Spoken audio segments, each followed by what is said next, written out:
ढलते सूरज की किरणें धरापुर गांव को सुनहरी आभा में नहला रही थीं। अरुण, एक उत्सुक और खुशमिजाज लड़का, अपने माता पिता के साथ खेत के काम में मदद कर रहा था। वह आसमान में डूबते सूरज को देख रहा था, अपने मन में रोमांच भरे सपने संजोए हुए था। उसे नहीं पता था कि उसकी जिंदगी जल्द ही एक नए मोड़ पर आने वाली है। उस रात जब अरुण आकाश की ओर देख रहा था तो उसने एक तेज रोशनी को आसमान में तेजी से गिरते देखा। वह रोशनी और भी तेज होती जा रही थी, मानो सीधे जंगल की ओर आ रही हो। एक जोरदार धमाके के साथ वो उल्का गिरा और उसकी चमक ने रात को दिन की तरह रोशन कर दिया। उत्सुकता और रोमांच से भरा अरुण जंगल की ओर भागा। वहां उसने एक विशाल चमकती हुई चट्टान देखी जो रहस्यमय ऊर्जा से लिपटी हुई थी। जैसे ही वह पास गया, एक अजीब ऊर्जा उसकी पूरी देह में समा गई और अचानक वह हवा में तैरने लगा। कुछ ही पलों में वह नीचे गिर पड़ा, सांसों को संभालता हुआ, अनजाने में नई शक्ति का अनुभव करते हुए। अगली सुबह अरुण ने अपने भीतर अजीब बदलाव महसूस किए। उसकी हर चीज को महसूस करने की क्षमता बढ़ गई थी। जब उसने दौड़ने की कोशिश की तो उसकी टांगें बिजली की तरह तेजी से चलने लगीं और कुछ ही सेकंड में वह गांव के दूसरे छोर पर पहुंच गया। उसने पास पड़ी एक बड़ी चट्टान को उठाने की कोशिश की और उसे आसानी से दूर फेंक दिया। अरुण इस नए अनुभव से उत्साहित था, लेकिन उसे समझ नहीं आ रहा था कि इसके साथ क्या करे। उसने अपनी शक्तियों को छुपाने की कोशिश की, लेकिन उसका नियंत्रण खोने लगा।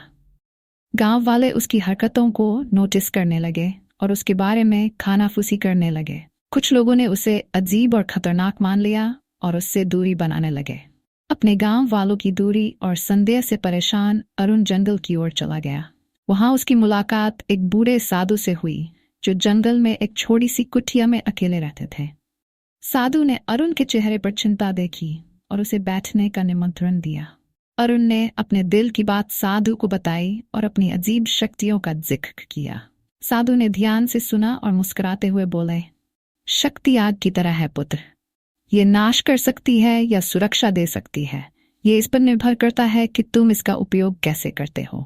साधु ने अरुण को अपनी शक्तियों को नियंत्रित करना सिखाने का प्रस्ताव दिया, जिसे अरुण ने खुशी खुशी स्वीकार कर लिया।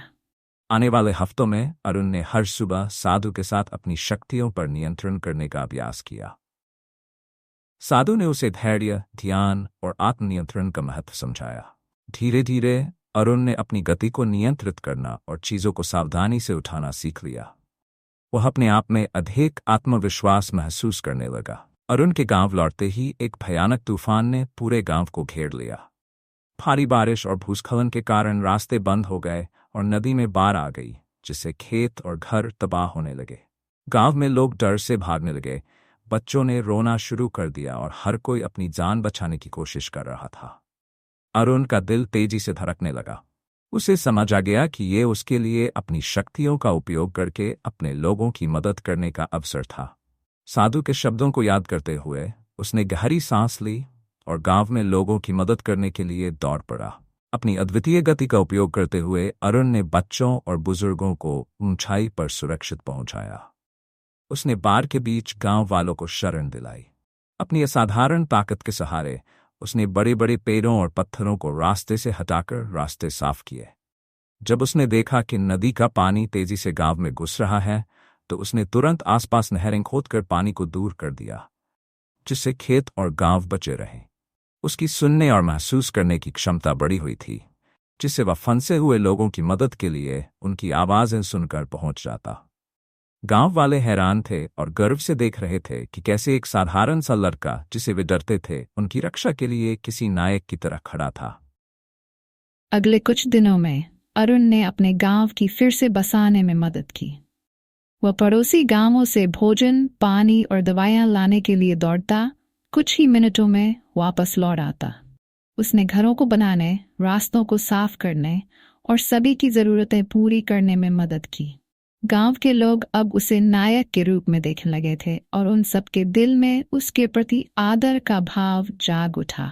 समय के साथ अरुण धरापुर का प्रिय बन गया, जो अपने गांव का रक्षक बनकर उभरा। उसने ये निश्चय किया कि वह अपनी शक्तियों का उपयोग हमेशा अपने गांव के कल्याण और सुरक्षा के लिए करेगा। बच्चे उसकी ओर श्रद्धा से देखते, बुजुर्ग उसे आशीर्वाद देते और उसके मित्र उस पर गर्व करते थे। अरुण ने अपनी यात्रा के दौरान यह सीखा कि सच्ची शक्ति केवल ताकत में नहीं बल्कि उसके सही उपयोग में होती है। वह अब केवल एक उत्सुक लड़के से एक समझदार रक्षक बन गया था। उसने ये निश्चय किया कि अपनी शक्तियों का उपयोग वह हमेशा दूसरों के भले के लिए करेगा। धरापुर गांव, जो कभी पहाड़ों के साये में छिपा था, अब रक्षक अरुण की गाथाओं से दूर दूर तक जाना जाने लगा। उसकी कहानी आने वाली पीढ़ियों के लिए एक प्रेरणा बन गई कि अपनी अनोखी शक्तियों का उपयोग दूसरों की भलाई के लिए करें और इस बात को याद रखें कि सच्ची शक्ति दूसरों की मदद में होती है।